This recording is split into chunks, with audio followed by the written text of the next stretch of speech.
Hey, it's me. We're going to look at a couple chemical reactions here and start to look for evidence of how we can tell whether something is an equilibrium in which it responds to shifts in either direction, or another way of saying that is providing some proof that we truly have a reversible reaction compared to a one-way reaction in which reactants make products and it cannot go back the other way. In reality, almost all reactions in the right conditions are somewhat reversible. So even the one that we're going to treat as if it's one way will know that there is some degree of reversibility. So the two reactions are copper reacting with hydroxide to make copper hydroxide. Over here we have blue copper sulfate. So that provides our copper 2 ions. Colorless sodium hydroxide, which provides the hydroxide ions. The second reaction we'll look at is the iron 3 ion reacting with the thiocyanate ion to make a complex ion that we call ferrothiocyanate.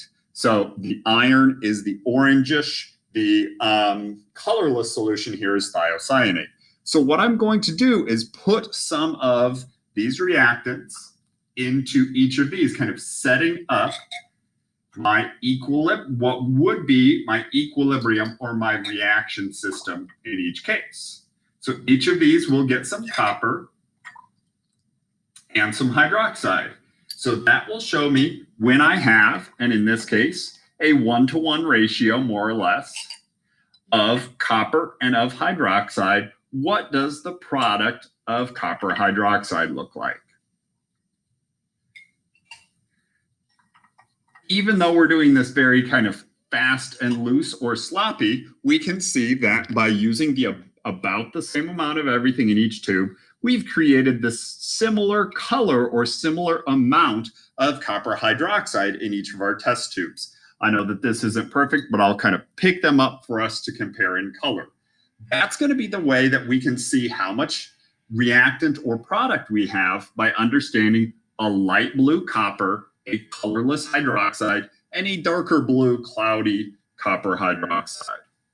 We'll do a similar thing here, adding our light amber or yellowish orange iron to each, adding some of the SCN, the thiocyanate, from a potassium thiocyanate solution, and seeing what the ferrothiocyanate looks like. So we have, in each case, added about the same amount of each, would be the goal. So we have in each of these a certain amount of reactant, one a certain amount of reactant, two and a certain amount of product. In an equilibrium reaction, and there we have that kind of orangish amber color for the ferrothiocyanate.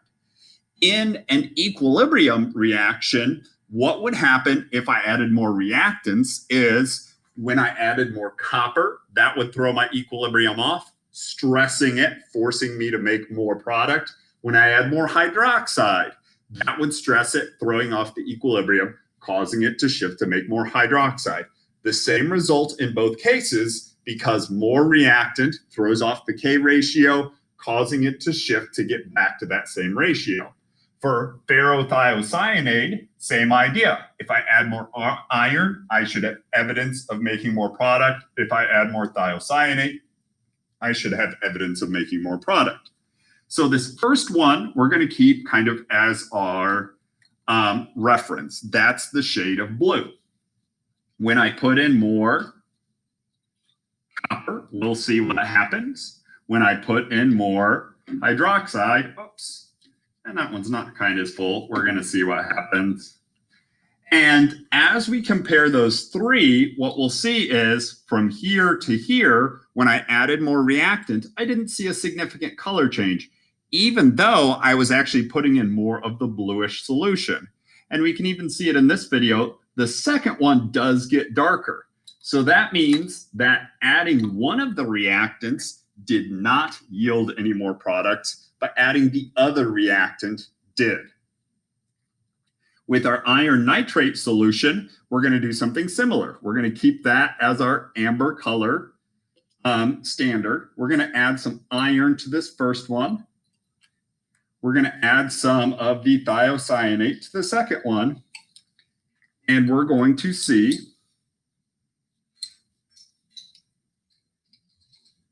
in this case, and my squirts weren't totally equal, but if we compare our initial light amber, we have something slightly darker here and obviously darker here.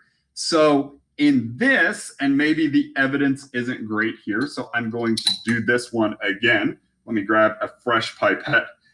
When I added iron, let's see, to it, and when I added, that's a little bit better, thiocyanate to it, both caused the color to become darker. It wasn't necessarily the exact same amount darker, but iron caused a shift in this direction. Thiocyanate caused a shift in this direction, making more of the darker color. The copper not causing a shift, but hydroxide causing a change or reaction is evidence that only one of those can impact how much product we make, or only one of those do we need more of. That is a limiting excess reaction. So we would show this as a one-way reaction, or mostly one way. When we added more iron and more thiocyanate, both caused a little bit darker. That is our evidence that one of them was not limiting while the other was in excess, but both can cause it to shift.